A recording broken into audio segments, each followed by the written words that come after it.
are very worthy of mention.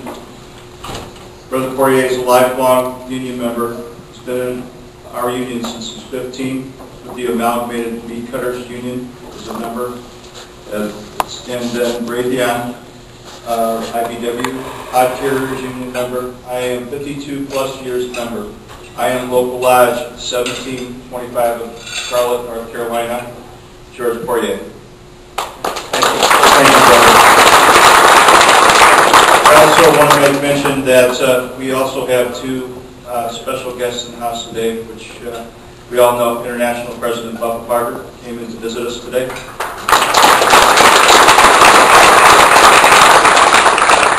Along with him, we have retired General Secretary Treasurer Robert Roach.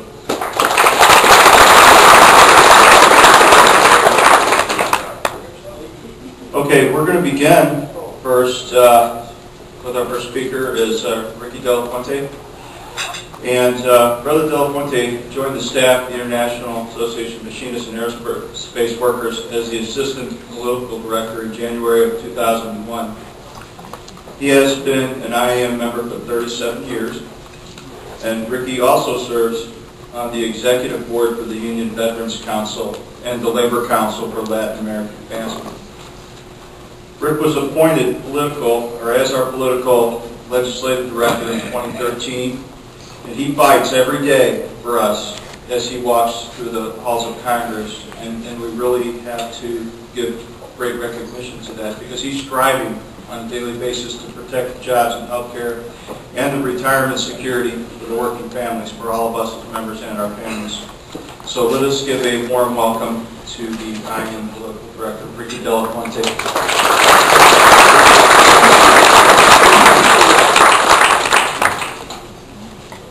Thanks, Ed. Good morning, brothers and sisters. And I want to, it's great to see a lot of you.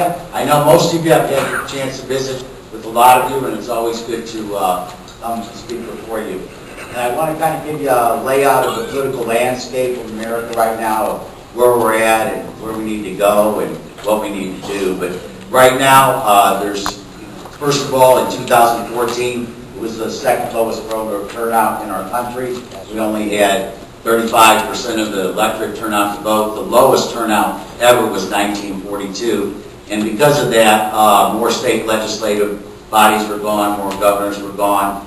The Republicans picked up 9 Senate seats, took over the U.S. Senate. The Democrats also lost 13 more House seats, which now they're 30 behind. And that's where we're, so I want to stress that we really have to come out and vote here in the presidential. Normally, Democrats outvote Republicans by anywhere by 1.2 or 1.4 million. That includes independents also. So this is a good chance to take back a lot of what we lost. And right now in the states, we just lost another governor's race down there in Kentucky. The Republicans now control 32 governorships in this country. The Democrats control 17, and there's 1 independent up in Alaska. Of the 32 governorships that the Republicans control, they also have total control of the state Senate and the state House at the state legislative body. And so that's why it's no surprise now that Wisconsin was the 25th state to fall, which now we have 25 right to work for less states in this country.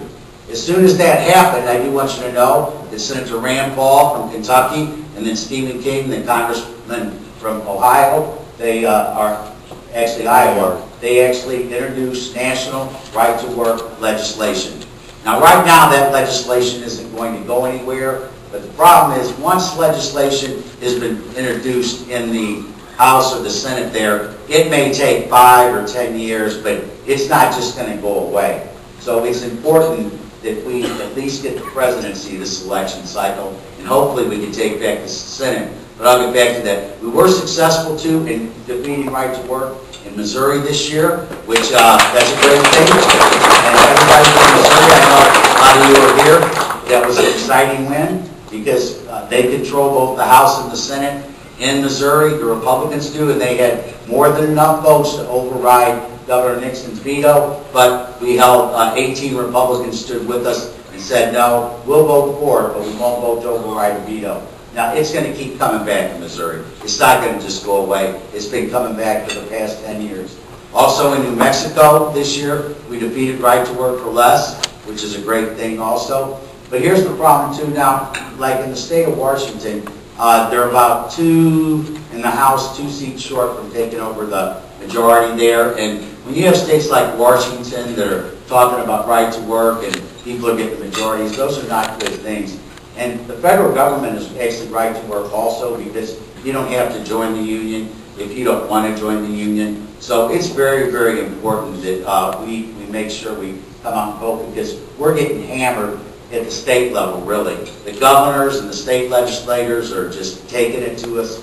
And up on the hill, they like to say, Ricky, you guys are going down. And I always tell them, we're battered, but guess what? We're still standing. We are going to continue to stand, too. So don't take the word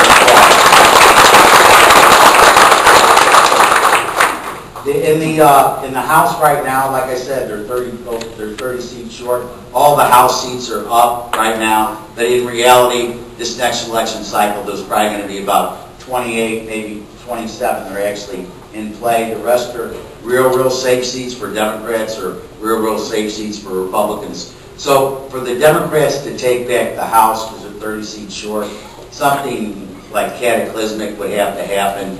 It's not going to just happen by just because the districts have been drawn so safe, because after the 2010 election, when they do the census, whoever controls the state governors and the legislative bodies redraw the districts. Both parties do it. The Republicans grabbed a lot of seats in 2010 governorships and state legislative bodies. They drew these so safe that it's almost impossible it takes dynamite to get these out. And here's a good example of that. In 2012, there were 17 congressional districts in this country when President Obama ran that he actually won the congressional district with over 50% of the vote. So now, in all 17 of these districts were Republican congressmen. So just mathematically, you'd say, well, I know some of them fell. Well, guess what? None of them fell. At the end of the day, while Obama carried the congressional district, at the end of the day, all 17 Republican congressmen were still there in office. That's how safe these seats are drawn for them, and that's why it's going to take a lot more than dynamite and a crowbar to get them out. And we're probably going to have to wait for the next census in 2020 to get that. We'll have to get that governorships and state legislative bodies too. In the Senate, right now, the Democrats are 5 seats short. They lost 9 seats in 2014. And the good thing for Democrats is that this cycle, the Republicans will have to defend 24 U.S. Senate seats. The Democrats will only have to defend 10. And the best shots we have, and this is our shot, if we're going to take it back, it's this year, because next year, or the next cycle, the Democrats will have to defend a lot more seats. But we're probably going to, these are going to be battleground states for U.S. Senate seats also. But there in Illinois, we got Ron Kirk, he is or Mark Kirk, he's the Republican U.S. Senator, and Tammy Duckworth, she currently is a U.S. Congresswoman, U.S. vet, helicopter pilot, Iraq, shot down, lost both her legs. I know her very well. She's a great person. Illinois tends to go anywhere from 11 to 15 points blue in a presidential year, so that seat we should be able to take back right there. That's no guarantee, because it's voter turnout too. But she's a great candidate, like I said. U.S. Congresswoman, former Iraqi vet, shot down helicopter pilot, and then she's lost both her legs.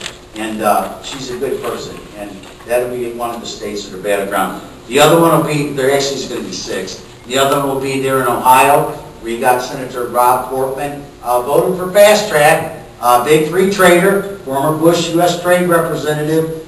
He's going to be taken on by former Governor Ted Strickland. Ted Strickland was the governor of Ohio. Ted Strickland was a U.S. congressman. Right now, Ted Strickland, although he's being outraised by about 12 to 1, he is actually a lead in the polls. And Portman's going to have to defend that vote on voting for Fast Track, because actually when you voted for that, you voted against U.S. workers. We've had enough of this nonsense, of these trade things, of people telling us that these are all wonderful, good things for America.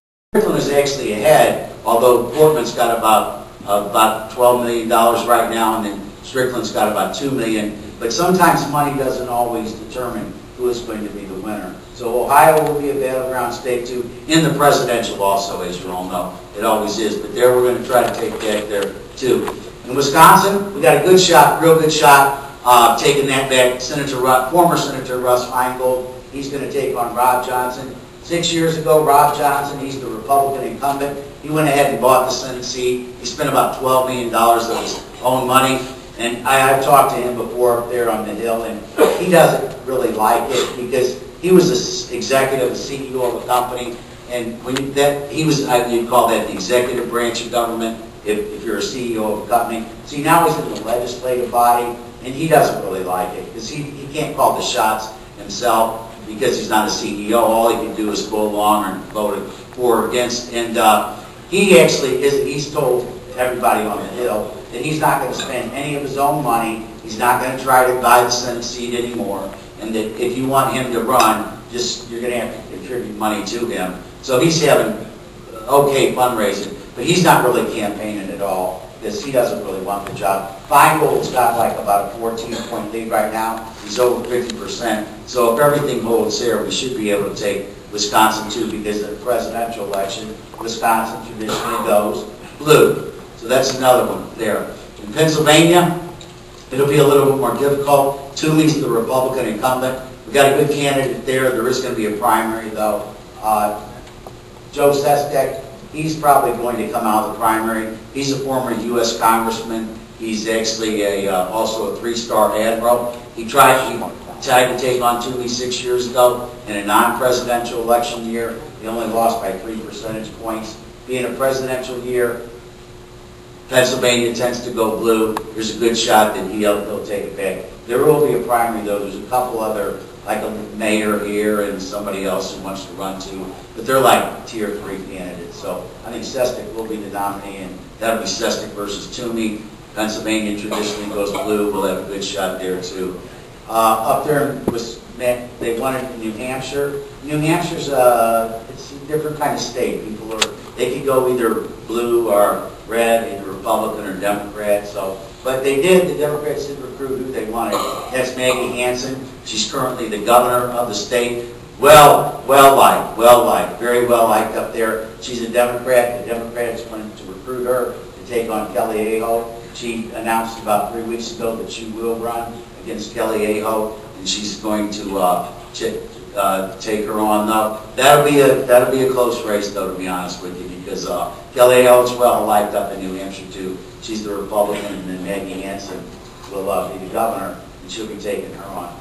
Then in Florida, Mark Rubio, of course, that's going to be a battleground too. But in Florida, Mark Rubio is not doing what Rand Paul's doing in Kentucky. He's actually given up his Senate seat to run for the U.S. presidency. And we're actually sitting in good position there because Alan Grayson, he's currently a congressman. Patrick Murphy, he's currently a U.S. congressman. They're both great on all of our issues. They both vote on all of our issues. We had already given Patrick Murphy his primary money when he decided he was going to run for Senate. And we had also already given Grayson his primary money when he was going to stay in Congress. Well, Grayson has said he's going to run for Senate now. So whoever comes out at primary, we're on the right side of that. And that just kind of happened by mistake. We didn't actually, pick sides there. But they're both good. And that's going to be an interesting primary because I will say, the thing about Patrick Murphy, and I do like him a lot, he's a good guy, but you see, he was a Republican before he was a Democrat. All right, you see, he had given money, and he got some dirt on him and things like that. And his dad owns a big construction company. They've done a lot of business with Mitt Romney. And so when you look at primary voters traditionally who come out to vote in primaries, they're normally rock hard, either Democrats or Republicans in the primary. So it's going to be interesting to see who does actually win that, because Alan Grayson's argument is that it's going to be that I've been a Democrat the whole time. So you like Alan Grayson? Okay. Yeah. Okay. Yeah. I like Alan too. He's a great guy. Yeah. And I will say this though, that it's going to be interesting because, like I said, I'd have to just slightly give the edge to Grayson because you're dealing with primary voters, and his argument's going to be, I've been a Democrat forever. And like I said, with primary voters, they're usually rock-hard Democrats or rock-hard Republicans on either side. So it'll be close, and whoever comes out of that will be okay with it. And then on the Republican side down there in Florida, there's 6 or 7, and I don't know who's going to come out of that mess. There's so many of them in there, but one of them will. And then, so we'll have a good shot there in Florida too. So what we need to do is we need to pick up, if we don't win the presidency, to take back the U.S. Senate, the Democrats will have to actually pick up 5 U.S. Senate seats out of those 7 that I just said. And then if we do win the presidency, or the Democrats win the presidency, then we'll actually have to only pick up 4 because the vice president would actually break the tie in the U.S. Senate, and so that the Democrats would control the Senate. But the last thing we want, we don't want to see a Republican win the presidency, not get back the Senate, and not get back like I said, I don't think we'll get back the House. Because then the right to work for less nationwide, that'll catch a full head of steam, and we're going to be in a lot of trouble then if that happens. So let me check here.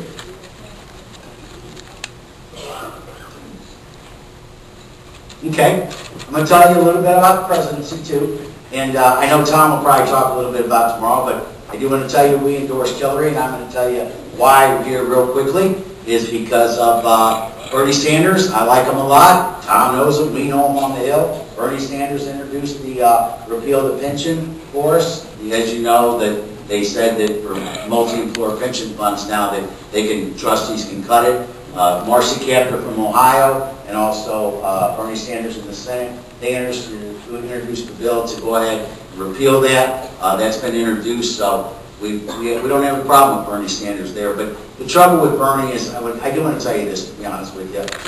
He's an independent out of Vermont. He just joined to be a Democrat. And the Democratic Party, and I've seen it, they do opposition research on you, and they got a whole big book on Bernie that they're not going to release out to the public because Hillary has got about a 22, 25-point lead on him. And if he would get close to her or be threatened, they would go ahead and release it to the public. And there's a lot of things that the American people would go, whoa, I don't really agree with that. So, number one, Bernie can't win the general election. But number two, the biggest reason why we were behind Hillary is because when it came to defense, see, Bernie is kind of a passive type individual, and he was voting against defense, like the F-15s, Harriers, F-35s, the P-8s, those aircrafts. Then you put in the engines, GEs, Pratt & Whitneys. You put in defense, you put in weapons, Raytheon. We represent all those companies, so we cannot endorse somebody who's voting against our own members where they all work. So Hillary, when she was a U.S. Senator, she voted with us all on everything. So it was a logical choice. We did it for our membership, and we did it because she's been with us on defense, and we're the largest union in the defense sector. And I know that I spoke last week in Lachlan. There was a lot of young Latinos there, and it was kind of funny when I talked about Bernie Sanders. You know, a couple of them got up and rah, rah, rah, rah, rah. And I said, well, how old are you? And they said, I'm 22. Now, I'm 26. I'm 30. And I told them, I said, well, I hate to break the bad news to you. I said, but all this rah, rah, rah isn't going to get anybody elected because, and these are the real numbers, 18 to 34-year-olds historically, well, not historically, they're the smallest voting bloc in this country. Yep. And I mean, they'll Twitter their hearts out, and they'll Facebook their hearts out, but when it comes time to election day, if the Pratt party was real good the night before, they forget all about voting. And they turn out by about 11 to 13%. So what that means is that for every 100 people that are between that age group, 18 and 35, 34, there's only 13 to 11 of them turning out to vote. And they wanted to have a little bit of powwow argument about that. And I told them, I said, look, I don't make up the numbers. I'm just telling you what the numbers are. And then they said, well, we're going to get them out to vote. And I said, I actually hope you do because this has been going on for 30 or 40 years. It's not just one election that has happened. So, and I'm going to tell you the largest voting bloc in this country is sitting right here in this room.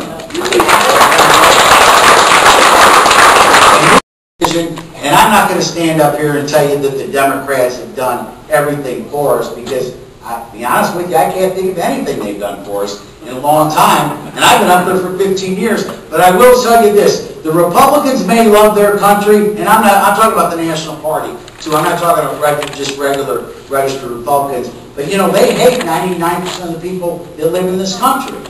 You know, they always say we love the country, but all they ever want to do is attack, attack, attack. Workers, they want to take your pension, they want to outsource your jobs, they want to say you get paid too much, and it just goes on and on and on and on and on. So it's really behooves me that that people could actually go that way, and you know, how you vote your own personal decision. But I do want to tell you this: if the Republicans get the presidency, things are going to get a lot worse. So if nothing else, you got to vote for your own economic interest and things like that. So with that, is there any questions or comments from anybody? So, given the fact that the trend is down, even though presidential election will be up, so what confidence do you have in the machinist plan that you are implementing to ensure that every state, with the state council machinists, and the central labor bodies, in other words, it really is, if the ultimate right gets in, desolation road, it'll be the end. So we can't assume anything, Rick.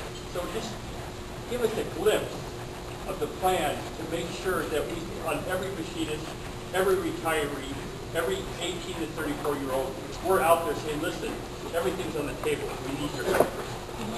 Well, first of all, what we did, and we put in your packets, is we asked you to help with the Get Out the Vote effort. And I know we've all done this before. And it's pretty much, we need to volunteer to knock on doors and drop the literature there and talk to people at the doors. And then we also need to drop the literature in the shop and volunteer. We need to attend rallies.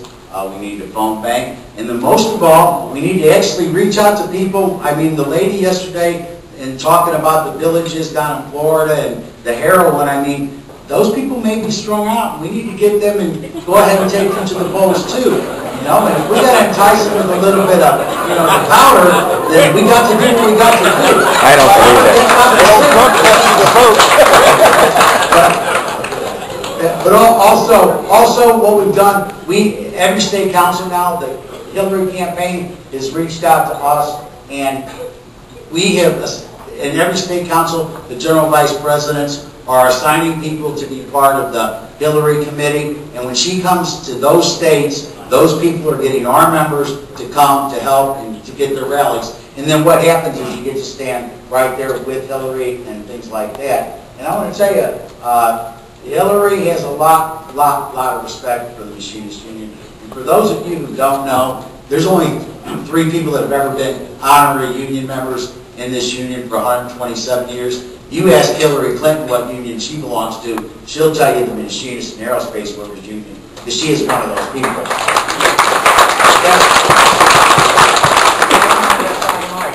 Pardon me? Comment, if I might. 60 years in the labor movement, I've watched the labor movement being hijacked by socialism. Our primary function should be the workers, and the social issues should be secondary issues, in my opinion.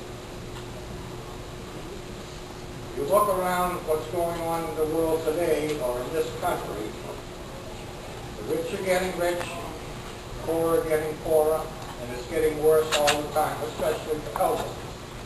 An elderly couple with a 30-year retirement will take out of pocket $248,000 in out-of-pocket medical expense.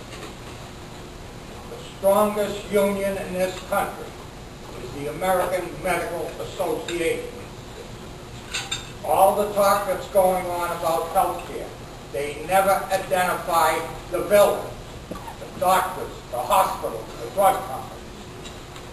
Thank you. And you make a good point. I do want to tell you, the Machinists Union, we were opposed to the health care bill. We still are opposed to it because we saw, long before other unions endorsed it, we actually knew about it, and it wasn't in the best interest of our members to endorse it. One, because of what they call the Cadillac tax. I call it the family van tax. Another thing is they didn't rein in the prescription drugs and things like that. So, and another thing is that, sadly, and I want to tell you this too, 80% of the people that are being subsidized right now under the health care bill, in a think tank did the study and sent it to me up there in D.C., they don't even vote.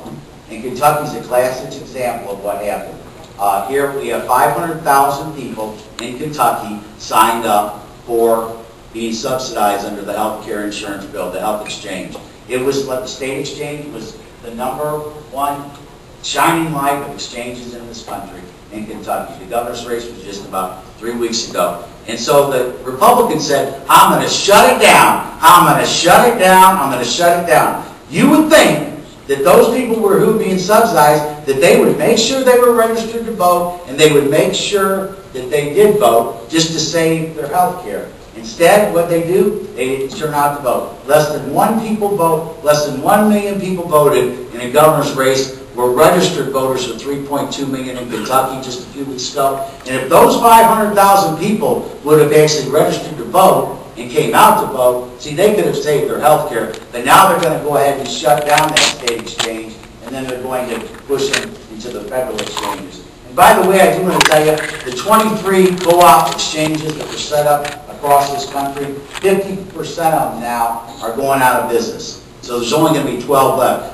Pretty soon, all of them are going out of business. Because, see, in theory, it was going to be everybody's going to run to sign up on the exchange, especially the young people. That's going to help offset the cost. None of that actually did happen. And so now it's starting to fall. And what they're doing now is they're going to pass the cost on to, once again, the middle class. So, last question, then I'm going to go ahead and just pick up. I'm a poll worker in my area, and I had this experience. When they came to vote, I told them, you have 5 choices. What do you mean 5 choices? Yes, Republican, Democrat, Libertarian, Constitution, or non-committed, almost independent. And I have 5 ballots. Many people didn't know about the other groups. And I was completely different, you know. And now in our area, everybody comes mostly with a driver license. What do you have to do? Put it in the machine and take him out. And I tell them, if it fails, don't blame the United States, it's made in China. All those machines. And you're right. Yes. And another thing, in my state, Missouri, they passed the right to vote. Right to work. And I was involved in that, and I told them, which states have more the right to work? Where the illegal immigrants are. And it's true. Check it out. Thank you. Thank you. Appreciate it. I want to thank you for all everything you do. I do want to tell you, the Fighting Machinist means vigilance through constructive militancy. And this election, a lot of elections, we determine who wins and who loses. We don't want to break that record, so we need to do what we do best. And that's when we get pushed, we push back. We're going to push right down in this country, and we better start pushing back. I know I can count on all of you, because we're going to do it up there on the Hill. Leadership's going to do it at our there at the Executive Council, and we're going to win this, and we're going to determine who wins and who loses. Not in all these states, but in a lot of these states where we have high density with our members, we will determine who will that win or lose those races. So with that, thank you very much. Thank you for giving MMPL, and thank you for everything you've always done.